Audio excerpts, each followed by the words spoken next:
Welcome back to Product Data Weekly. This is a short practical podcast about the realities of product data operations. Each week we explore the challenges that sit behind growing catalogs, evolving systems and ever-increasing data demands. No theory, no vendor hype, just grounded conversations about what it really takes to manage product data at scale. If you're involved in e-commerce, product information, supplier onboarding, ERP, PIM, marketplaces, feeds, or anything else connected to product data, this is for you. We have Ben and myself here from Start With Data and SKU Launch. Hi again, everyone. Hello. Hi, Oh, Ben, tell us, what are we going to chat through this week? Basically, it's linked to like the importance of like structured attributes, effectively on people's websites and in their product data, and I think we kind of go along the lines of like, you can't fill in a field that actually doesn't exist. A lot of people have this problem where they have required fields or attributes that are really necessary for discovery layers, like search, filtering, AI assistance, all that sort of stuff. Yeah. And really, how do you fill in those? How do you fill in? Yeah, and I guess we're seeing this more and more in our business when we're doing AI readiness audits, is that the recommendation, I mean, previously it's always been about kind of streamlining your attributes so that you've only got relevant attributes. But actually what we're seeing is that AI, the more attributes that you can create to answer the questions that it needs on your product page, the better. But I think like previously as well, I just feel like there's been such a focus on content, like marketing content on product pages, and I think there still is. And I think if you look at a lot of the kind of platforms and discussions out in the ecosystem, it's still very like content heavy, and actually content is important. Like, it is important, content. But structured attribution is probably more important. The evidence is showing, isn't it, from the early research they're doing into LLM mentions and stuff, that that's really important. Yeah. So what we thought we'd do is let's just take a scenario. We picked basically a blanket. It's like a pretty boring product, especially in the middle of the UK summer. Not a lot of blankets going around. But I think the reason why we picked this, because it's one of those things that actually buying a blanket online is very different to actually going in and touching and feeling it. In a it's quite a technical product, a blanket, even though it's those kind of technicalities come down to feel and thickness and all that sort of stuff. But if we were doing like an AI audit on a kind of product page for a blanket, the likelihood is that you would be recommended a whole heap of structured attributes that would be relevant from that blanket, right? So it's like type, GSM, pile height, edge, the fringe, like there's a real low level of technicality that could go into a blanket. And the reality is, like, if you did that sort of audit on most retailer sites that sell blankets, you would probably find most of those attributes missing, right? Yeah, because they all have the standard, size, color, material, probably it, maybe comfort level, but that's like kind of inferred. So and what's quite interesting, so what when we do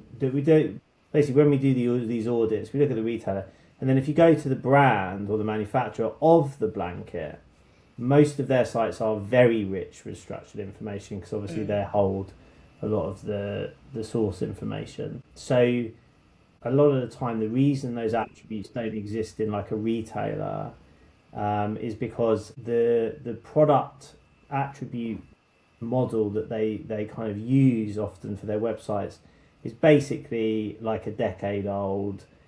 It's probably been built off their ERP data model. There's probably 5 fields required to introduce a product. And it all just becomes an ad hoc activity to embellish attributes. And I think the reason a lot of content gets enriched is because that's easy. It's easy to enrich content on a product page because it's often just a field or an HTML block, or in many of our customers' examples, sometimes they just bypass IT and just shove it into the e-commerce platform. basically the culprit of the lack of attribution, structured attribution, is often it's just treated as IT plumbing that has a very legacy source, really. I guess just to build on the context of the blanket, it's like if you're missing a load of fields, often what companies do is kick off an enrichment project, but they just try and enrich all the existing fields. So it's just a vicious circle, isn't it? Yeah. It's like I spoke to someone the other day, prospects, and they were like, "Yeah, we've just done a big enrichment project." It's like, well, you've just rewritten all your product descriptions. Yeah. That's not an enrichment project for product data. So no.